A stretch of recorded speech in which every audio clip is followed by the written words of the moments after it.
What's up, guys? It is October 28th, and just checking in. I went to jujitsu this morning, feeling good.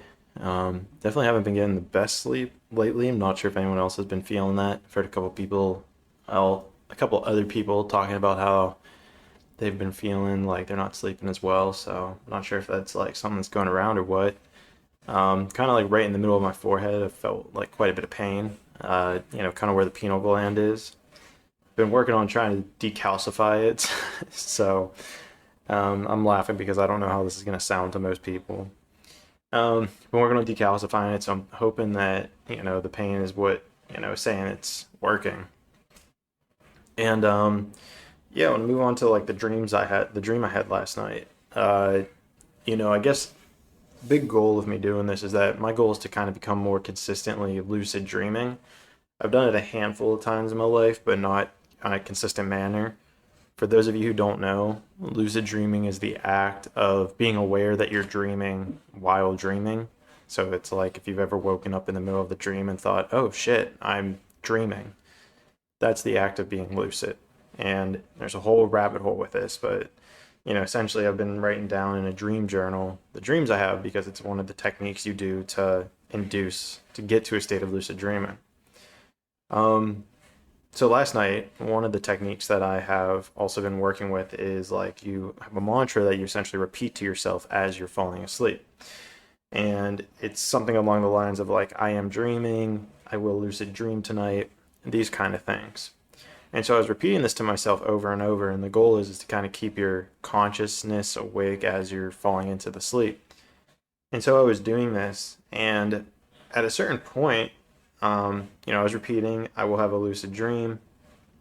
And so um, it was weird because, in my mind, let's say, I started to kind of like rotate on my bed. Like, my head started rotating where my feet were on my bed.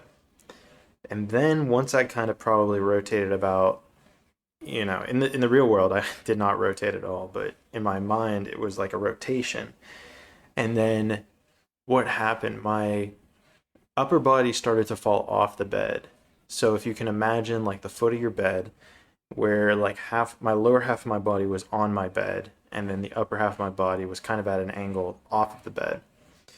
And so it's super bizarre. Um, and I guess I wasn't sure. I'm reading now from my journal. I wasn't really sure what was going on, so I started to try to kind of create things. And then there was like a flash, and I was with a random African American guy, and he was, um, you know, sorry, I'm trying to read my handwriting here. I'm trying to remember exactly what it was, but we were talking about something, and I'm not sure. I was like there to help him do something, and we go into a house, and at this point there was three people in there, and I realized that he wanted to kill them, and so then we talked about how he would do it and how quickly he would do it. And I watched The Godfather like 2 days ago, so it was partially, I think my mind was thinking about whenever he shot them and then dropped the gun. I'm not sure who's watched it. And so then for some reason we talked about it, and he decides to go in, and I'm trying to figure out why it's taking so long. And might I remind you, we had talked about like a pizza guy helping us like get out of there for some reason. And so he goes in, we go into the house, and for some reason the plan gets botched. I don't know if his emotions got in the pack. I didn't really see what happened. I was kind of outside in a different room. And he messes up, and he ends up trying to strangle like one of the guys, but something happened where the guy then starts to strangle him. And I'm kind of in another room, and I realize that there's another young boy there, another young African American boy.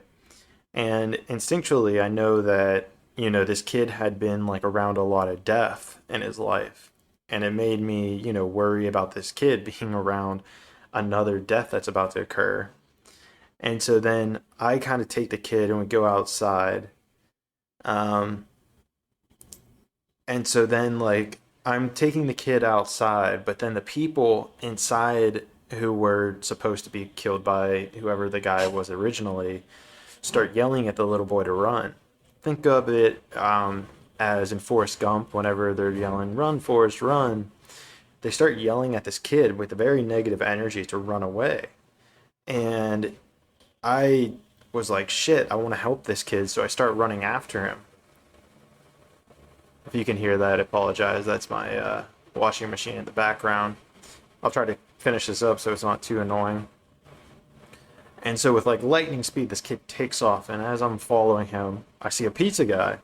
And I asked this pizza guy to help me find this kid because he like ran away and like ran into the woods. And the pizza guy's like, oh, I don't know what to tell you, man. I saw him run by, but I can't help you. And then I woke up.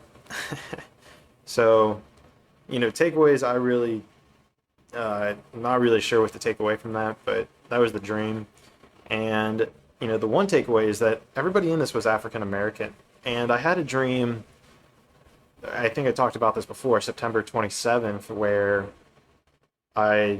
well, maybe I'll just get into that another day, but, I keep getting visited by African American people in my dreams. So it's leading me to think that maybe in a past life I was African American, black essentially. So I don't know. I don't know what to make of it. Kind of just putting it out there. And so this is kind of me on my voyage to lucid dreaming. So let's see what happens tonight. I apologize for the washer going off. Hopefully you're able to stick with it. And so, yeah, that's that. I'll talk to you guys tomorrow.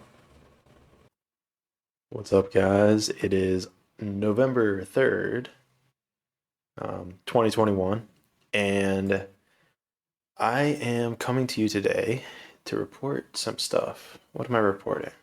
Life's been solid. It just rained today, so I got caught in the rain, as they say, but walking home from jiu-jitsu, but other than that, everything's been good. Yesterday they had what was it called? I think it's called All Souls Day, as in like your spirit. And in Brazil, and what I read is that it's essentially the living helping the dead move on, is kind of the purpose of it. So it's kind of dead in the streets, but we made it work. I thought it was a pretty cool, holiday that they had here. It's interesting that it came 2 days after Halloween. Not sure if there's any correlation there, but if you're Brazilian and definitely shoot me a message because I'd be interested to learn about that.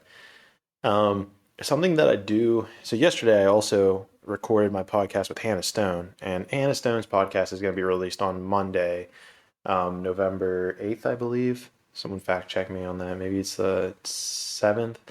But we go really deep on this one, and instead of telling you some dreams I had, because I didn't really have any too crazy of ones. I guess they're all crazy, but I'm starting to remember them, and that's a whole conversation on its own. But something that we discuss in the podcast is akashic records, and this is it's funny. I'm looking at the definition because that's how I kind of want to define it, and it's defined as paranormal, but at some level, I guess it's all around us, right? Well, let me jump into the definition of it, and so maybe that'll give us a basis or starting point, because it's hard for me to even believe or describe or even believe, for that matter.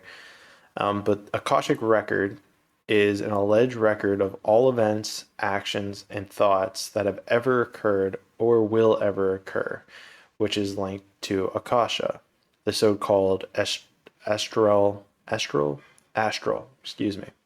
which is linked to akasha, the so-called astral light. Akasha allegedly contains occult records which spiritual beings can perceive by their special astral senses and astral bodies. These spiritual beings walk among us and are endowed with clairvoyance, spiritual insight, prophecy, and other untestable metaphysical assertions, tapping into the akasha to help and guide mortals. So a lot of that was kind of new to me, but the reason I bring this up is because I believe I did have an akashic experience, let's say, where I did a meditation and I ended up receiving some insight, which I discuss in the podcast. So I'm just going to leave this as a teaser. But how do you spell this? If you want to do your own research on it, which I highly recommend, it's spelled Akashic. akashic. And man, it's a trippy thing. Essentially, I visualized this entire library of books, and each book holding a piece of the past, let's say. Um, yeah, and then I tuned into, I found my specific book about my spirit life. This is where it gets into like reincarnation and stuff. So if, I'm not sure where you are at in your life or your journey and all that, but yeah, that's it's just I guess a small note that I wanted to have you have the people that are constant listeners ingest before getting into that podcast, because after about around the 1 hour mark, it starts to get a little heavy. We think we even joked that it became a little bit of a therapy session, but I think it was super dope. Really enjoyed it. Hannah's a great girl, and yeah, I hope that you guys take the time to listen to it, do some research on the Akashic records, and shoot me a DM. Let me know what you think about the whole idea of it. But all right, cool. That's going to be me signing off for the end of this catch up with Clayton. Hope you check out the other episodes that I've released, and I'll talk to you guys soon. Let's grow together.